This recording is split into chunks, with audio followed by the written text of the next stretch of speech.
तो अब मैं आपको एक बहुत दिलचस्प बात बता देती हूं। जिस स्ट्रैटेजी के तहत मोदी इस कुर्सी तक पहुंचे, उसी स्ट्रैटेजी पर इस वक्त संघ की नजर है। जी, जिस वक्त नितिन गडकरी राष्ट्रीय अध्यक्ष थे, उस वक्त एक बड़ी साजिश ऐसे रची गई और इस तरह की प्लानिंग की गई कि नितिन गडकरी को पहले रास्ते से हटाया गया, यानी कि राष्ट्रीय अध्यक्ष के पद से हटाया गया। फिर उसके बाद दिल्ली के ही बंगाली मार्केट में एक ऐसी मीटिंग हुई जिसमें लालकृष्ण आडवाणी की तो सहमति ली गई। हालांकि उन्हें भी नहीं मालूम था कि उनके पीठ पर एक बड़ा खंजर घसने के लिए इंतजार कर रहा है, लेकिन उन्होंने उस वक्त राष्ट्रीय अध्यक्ष के पद से नितिन गडकरी को हटाने के लिए अपनी सहमति दे दी थी। यहां पर अरुण जेटली, लालकृष्ण आडवाणी, राजनाथ सिंह, ये सब एक लॉबी में हो रहे थे जिसमें पीछे मोदी पूरा खेल कर रहे थे। तो अरुण जेटली फ्रंट में थे, लालकृष्ण आडवाणी को इस्तेमाल किया गया, राजनाथ सिंह को सामने रखा गया, यानी कि उन्हें अध्यक्ष बनाया गया। इन सबको अलग अलग लॉलीपॉप दिए गए थे, सब लॉलीपॉप ही लेकर रह गए, क्योंकि यहां पर असली खीर तो मोदी जी खा गए और अभी तक खा रहे हैं, स्वाद ले रहे हैं।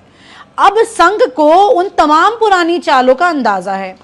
अब देखना यह होगा कि संघ पहले अध्यक्ष पर क्यों जोर डाल रहा है, क्योंकि उसका 100% प्लान है कि अब जो प्रधानमंत्री की कुर्सी है उसके लिए अध्यक्ष जो है वो फरमान जारी करेगा।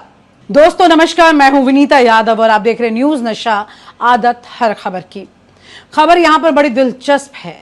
संघ बनाम मोदी का ये चैप्टर खत्म ही नहीं हो रहा। मोदी शाह की जो ये जोड़ी है लगातार टकरा रही है आरएसएस से, और किस बात पर कि उन्हें बीजेपी के अध्यक्ष के चुनाव की आजादी नहीं मिल रही। यहां पर बड़े सवाल यही खड़े हो रहे हैं कि आखिरकार इन दोनों में से कोई एक बचेगा। एक म्यान में ये दो तलवारें सेट नहीं हो पा रही हैं। बड़ा सवाल यही है। आज हम बात करेंगे उस कुर्सी की जो 6 महीने से अधूरी है, उस नाम की जो 21 जुलाई तक गायब है। 21 जुलाई आ भी जाएगी लेकिन कुर्सी का नाम नहीं आने वाला, क्योंकि देरी हो रही है। किसका नाम भाजपा अध्यक्ष के लिए फंसा है और संघ अब मोदी शाह को कब तक झुका पाएगा या फिर खुद झुक जाएगा। मैं आपको ये डिस्क्लेम कर दूं कि ये कोई फॉर्मेलिटी नहीं, ये संघ की अपनी राजनीति का प्रतिवाद है। जी, यहां पर संघ को ये कॉल लेना ही है और बीजेपी संविधान की अवहेलना की कहानी भी है जिस पर संघ अंकुश लगाने की कोशिश कर रहा है। बीजेपी संविधान की ये लाइन इस वक्त भाजपा के संविधान के अनुच्छेद 20 के अनुसार, सुनिए, प्रेसिडेंट का कार्यकाल 3 साल का होता है। एक बार एक्सटेंशन की गारंटी होती है, लेकिन उसके बाद रिफ्रेश होना जरूरी है। जी, जेपी नड्डा जनवरी 2020 में अध्यक्ष बने। 2023 में उनके 3 साल कार्यकाल पूरे हो चुके थे, लेकिन उन्हें बिना किसी औपचारिक प्रक्रिया के जून 2024 को एक बार फिर से कार्यवधि दे दी गई। आगे उनका बढ़ा दिया गया टर्म। अब जुलाई 2025 निकल चुका है, लेकिन अब भी नहीं पता कि अध्यक्ष कौन है।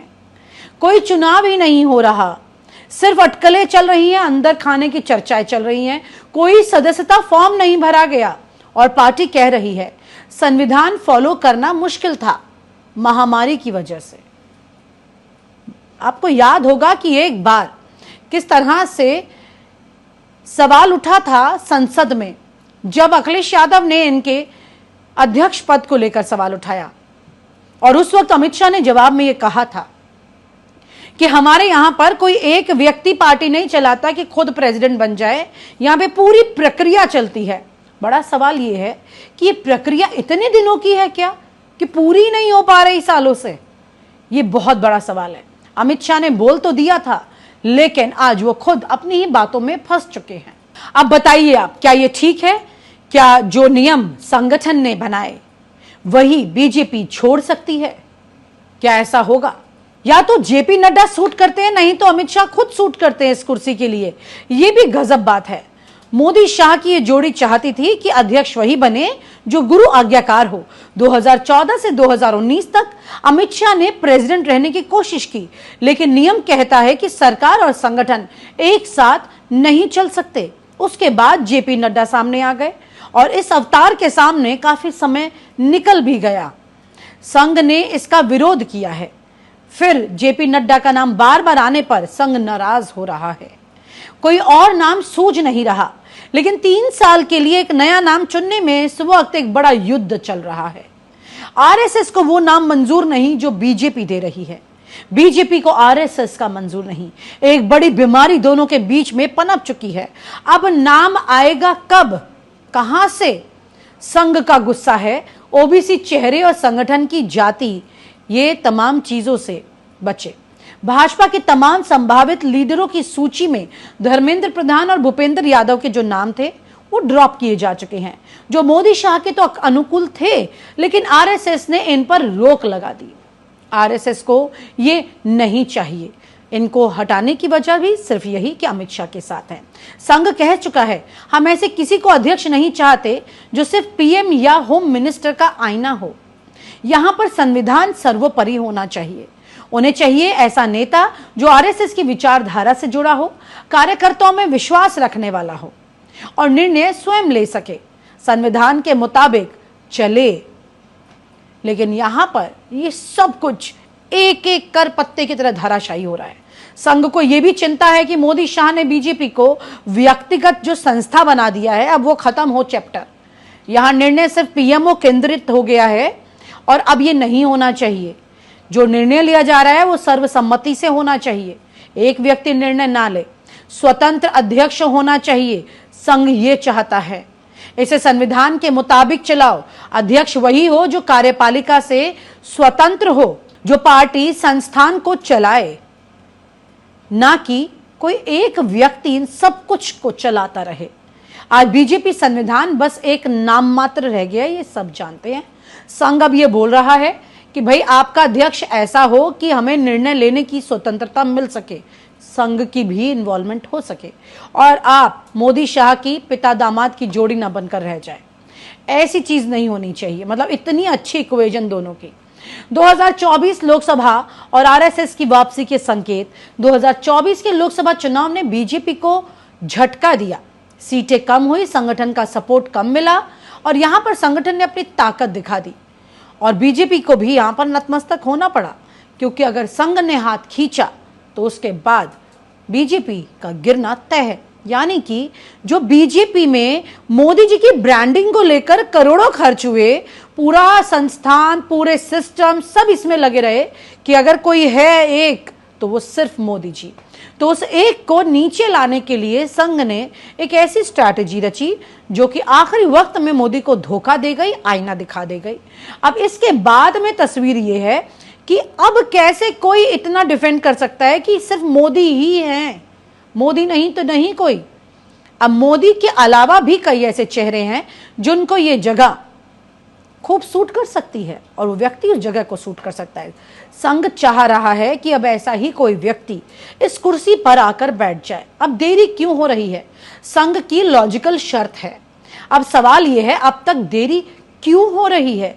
देरी इसलिए क्योंकि संघ जिन बातों पर ध्यान रखते हुए बीजेपी के सामने शर्तें रख चुका है, अब मोदी और शाह उन शर्तों के साथ में मैच नहीं हो पा रहे हैं, क्योंकि यहां पर चीजें आर पार हो चुकी हैं। जैसे विपक्ष और सत्ता में आर पार है, ऐसे संघ और बीजेपी में भी बहुत कुछ आर पार हो चुका है। आप माने ना माने, अंदर लोग बढ़ चुके हैं, खुलकर नहीं बोल रहे, लेकिन सब जान रहे हैं कि कौन किसके साथ है। यहां पर अगर कोई मोदी के साथ में एक लंबी लिस्ट है भी, तो उसके पीछे की सिर्फ एक वजह है कि लोग ये सोचते हैं कि अगर इनका सिक्का चल गया तो हम बैकफुट पर ना चले जाए, इसलिए वो चुप हैं, किसी तरफ नहीं बोल रहे। संघ का सिक्का चल गया तो कहीं हम बैकफुट पर ना चले जाएं, तो वो भी चुप है। यहां पर इस वक्त आरएसएस और बीजेपी के ज्यादातर लोग, कार्यकर्ता शांति बनाए हुए हैं। तूफान से पहले की शांति है ये, और ये कैसी शांति है जिसमें सब लोग मौका देख रहे हैं। अगर मोदी गए तो ज्यादा लोगों को अफसोस नहीं होने वाला है, सिर्फ चुनिंदा कुछ लोग उनके करीबी हैं जिनको अफसोस होगा, बाकी सब लोग तुरंत पलट जाएंगे और अपने अपने लिए नए मौके तलाशेंगे उस नए नाम के साथ। अगर मान लीजिए नितिन गडकरी का नाम सामने निकल के आ जाता है प्रधानमंत्री पद के लिए, क्योंकि पहले राष्ट्रीय अध्यक्ष चुना जाएगा, राष्ट्रीय अध्यक्ष जो होगा वो फिर ऐसे व्यक्ति का नाम चुनेगा जो कि प्रधानमंत्री बनेगा। अब मैं आपको एक बहुत इंटरेस्टिंग बात बता देती हूं। तो अब मैं आपको एक बहुत दिलचस्प बात बता देती हूं। जिस स्ट्रैटेजी के तहत मोदी इस कुर्सी तक पहुंचे, उसी स्ट्रैटेजी पर इस वक्त संघ की नजर है। जी, जिस वक्त नितिन गडकरी राष्ट्रीय अध्यक्ष थे, उस वक्त एक बड़ी साजिश ऐसे रची गई और इस तरह की प्लानिंग की गई कि नितिन गडकरी को पहले रास्ते से हटाया गया, यानी कि राष्ट्रीय अध्यक्ष के पद से हटाया गया।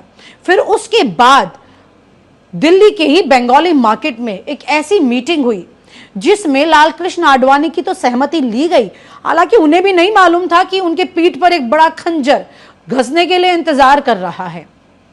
लेकिन उन्होंने उस वक्त राष्ट्रीय अध्यक्ष के पद से नितिन गडकरी को हटाने के लिए अपनी सहमति दे दी थी। यहां पर अरुण जेटली, लालकृष्ण आडवाणी, राजनाथ सिंह, ये सब एक लॉबी में हो रहे थे जिसमें पीछे मोदी पूरा खेल कर रहे थे। तो अरुण जेटली फ्रंट में थे, लालकृष्ण आडवाणी को इस्तेमाल किया गया, राजनाथ सिंह को सामने रखा गया, यानी कि उन्हें अध्यक्ष बनाया गया। इन सबको अलग अलग लॉलीपॉप दिए गए थे, सब लॉलीपॉप ही लेकर रह गए, क्योंकि यहां पर असली खीर तो मोदी जी खा गए और अभी तक खा रहे हैं, स्वाद ले रहे हैं। अब संघ को उन तमाम पुरानी चालों का अंदाजा है। अब देखना यह होगा कि संघ पहले अध्यक्ष पर क्यों जोर डाल रहा है, क्योंकि उसका 100% प्लान है कि अब जो प्रधानमंत्री की कुर्सी है उसके लिए अध्यक्ष जो है वो फरमान जारी करेगा कि भाई किस तरह से अब ये प्रधानमंत्री नहीं रहेंगे और नया नाम का अनाउंसमेंट हो जाएगा। ठीक इसी तरह जैसे नरेंद्र मोदी के नाम का अनाउंसमेंट अध्यक्ष बनने के बाद राजनाथ सिंह ने किया था। राजनाथ सिंह को लग रहा था कि उन्हें बहुत कुछ मिल जाएगा, जिस कद पर थे, जिस वजूद पर थे, जिस वजन पर वो थे, उसकी हवा निकल गई। ये हवा भी उसी ने निकाली जिसका नाम उन्होंने अनाउंस किया। आज वो एक मंत्रालय में है, लेकिन एक डुगडुगी की तरह है, ज्यादा कुछ कर नहीं सकते हैं। ऐसी परिस्थितियों में एक तस्वीर बिल्कुल साफ हो चुकी है कि इस वक्त कुछ इसी तरह की रणनीति क्या संघ चलने वाला है, और चलने वाला है तो ये बीजेपी से छिपी रह सकती है। मोदी शाह को पूरी भनक है कि किस तरह की रणनीतियां चली जा सकती हैं, क्योंकि रणनीति में तो वो पीएचडी हैं, और अगर उनकी रणनीति ज्यादा काम आ गई तो आरएसएस मात खा सकता है। और अगर आरएसएस ने कोई नई रणनीति बना ली और इन पर ये प्रेशर पॉलिटिक्स क्रिएट कर दी तो यहां पर बीजेपी में मोदी शाह मात खा सकते हैं। बीजेपी का कोई बड़ा लॉस नहीं होगा, बीजेपी का लॉस यहां मोदी शाह है। अब बात हो रही है कि भाई मोदी जी की बहुत बड़ी ब्रांडिंग है और उस ब्रांडिंग के सामने आरएसएस नतमस्तक है। लेकिन सच्चाई ये है कि जब एक व्यक्ति को गुजरात से लाकर जब उनकी ब्रांडिंग होती है तो उसी तरह के किसी और दूसरे व्यक्ति को लाकर उसकी भी ब्रांडिंग की जा सकती है। जबकि मोदी जी तो कई गुफअप्स कर चुके हैं। अगर कोई थोड़ा और इंटेलिजेंट व्यक्ति इस पद पर आता है तो शायद वो और भी ज्यादा स्ट्रॉन्ग तरीके से बीजेपी को खड़ा कर सके। यहां पर विपक्ष पूरी की पूरी तस्वीर यहां पर इस महाभारत में संजय की तरह देख रहा है। जी, वो सब देख रहा है दूर बैठकर। जब वक्त आएगा तब चाल चली जाएगी, लेकिन तब तक के लिए बीच बीच में नमक मिर्च डालने का काम जरूर कर रहा है, क्योंकि कई नेता कांग्रेस के और दूसरे विपक्षी पार्टियों के कह चुके हैं कि नितिन गडकरी वो नाम हो सकता है जिसे प्रधानमंत्री बनाया जाए, क्योंकि नितिन गडकरी को तमाम तरह के अनुभव हैं और नॉन कंट्रोवर्शियल आदमी होते हुए वो इन सब चीजों को बेहतर तरीके से संभाल सकते हैं। चाहे सरकारी मंत्रालयों की बात हो, चाहे संगठन की बात हो, चाहे विपक्ष की बात हो, ये तमाम चीजें नितिन गडकरी की उंगलियों पर बिल्कुल तैयार हैं। उनके लिए कुछ भी ऐसा मुश्किल नहीं होगा। लेकिन सवाल ये उठता है कि नरेंद्र मोदी क्या यहां पर प्रेशर पॉलिटिक्स में आकर रिजाइन करेंगे? तो बहुत सारे लोग इस बात का जवाब जानते हैं, 99% नहीं। तो आगे क्या होगा इस महाभारत में आप और हम भी संजय की भूमिका में ही हैं। देखिए और आगे समझिए कि क्या वाकई में नरेंद्र मोदी ऐसा कुछ नई चाल चल पाएंगे जिससे कि आरएसएस खफा भी ना हो और उनकी बात भी मान ले। और आप हमसे जुड़े रहने के लिए सब्सक्राइब करें YouTube पर, फॉलो करें ट्विटर पर और लाइक करें Facebook पर। और ज्यादा जानकारी के लिए आपको टाइप करना होगा सिर्फ न्यूज नशा।